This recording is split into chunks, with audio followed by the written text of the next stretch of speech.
Hey everybody, welcome to Gregsbeerreviews. Let's go see what's in the fridge today.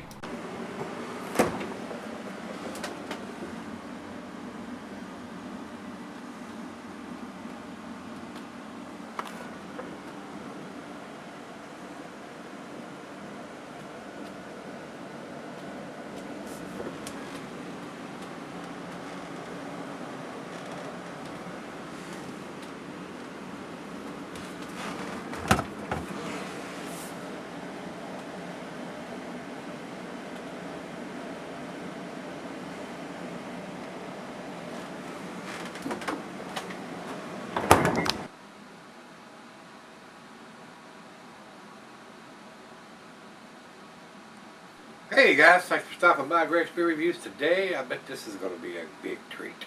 This is Surly Brewing, and I've not had a bad beer from those guys.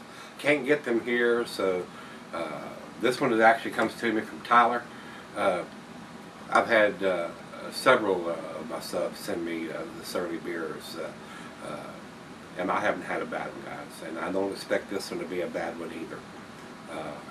Not been disappointed with anything. So you guys that around the Minneapolis area, I don't know how far out of there they go, but if you can get 30 beers, you consider yourself damn lucky, because like I said, don't think they make a bad one. And on this one it says in big letters on the bottom, where there's no way you don't even need glasses. I don't even need my glasses to read this. Canned on 07/21/15.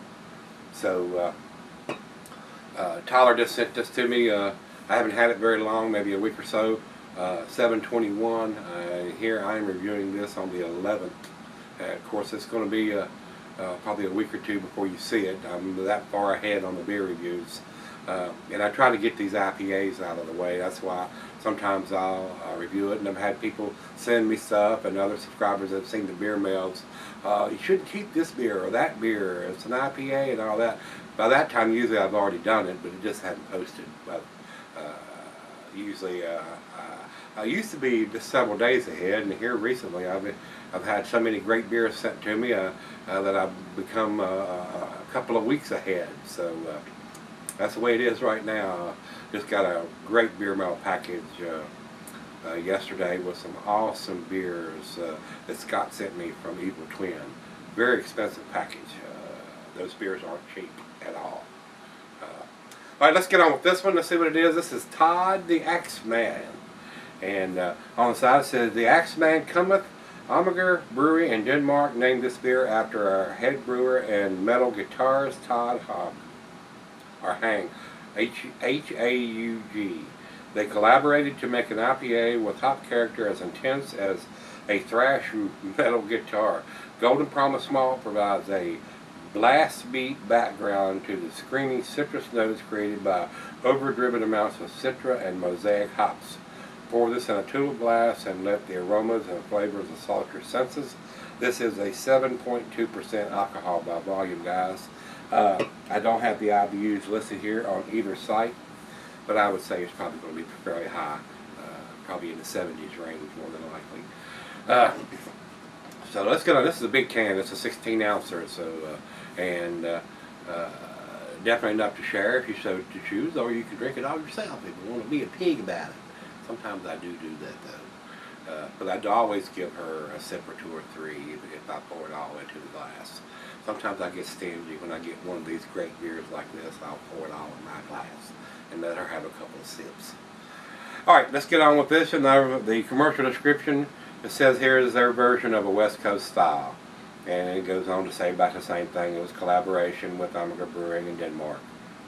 So, and it says the Citra and Mosaic hops were used in Golden Promise malt from the UK.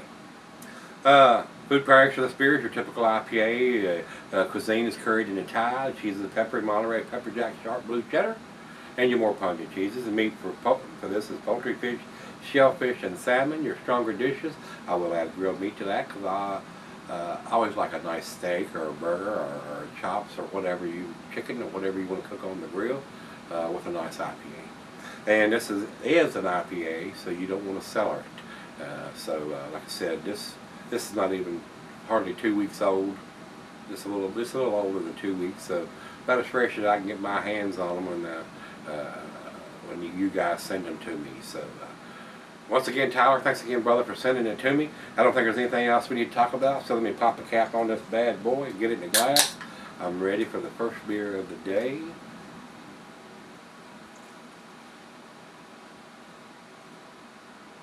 Now I'm going to pour it all in there at first. Leave a little bit of room to get my big old nose down in there. About a finger of head on that pour. And it is got a slight haze to it. I can see the light through it, but I cannot see the bulb through the big part of the glass here, guys. Nice tangerine color there. Looks pretty good in the glass. Let's get the nose on it. Wow. Citrus, grapefruit, mango. Oh, wow. Awesome aroma. For the first beer of the day, this is a very nice treat.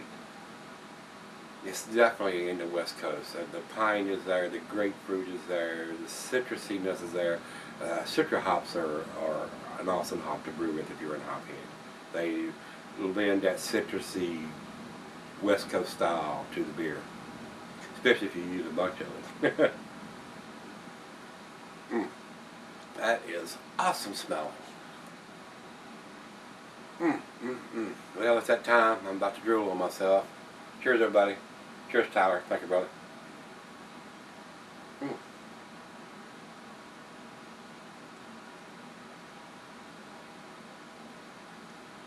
Wow. That is delish, guys.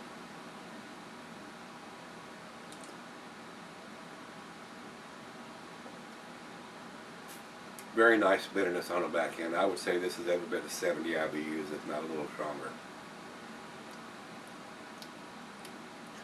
Awesome, citrusy, piney, grapefruit, pineapple taste. Wow. It's hard to believe that you can get a beer from Minnesota, or even a lot of the New England brewers are brewing West Coast styles that are this awesome. They figured out what those guys over in the West Coast were doing.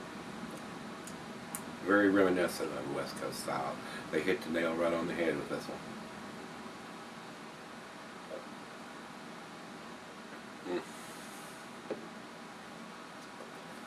I knew I wasn't going to be disappointed in this, and I am not. This damn sure is an A beer. Let's see if it gets to 10. I'll be right back. I'm going to let her add some, and we'll see where it ends up. Alright guys, I'm back. Been sipping on it probably about 35-40 minutes or so. Very damn tasty. Great representation of what a West Coast style IPA is, guys. Date on the bottom of the can. ABV on the can. Would like to see the IBUs, but 2 out of 3 ain't too bad. Final chug. It still smells as good 45 minutes after I opened the can as it did when I first opened it up. The pine, the grapefruit, the pineapple, mango, tangerines, pears, apples. It's got it going on. Final chug. Cheers.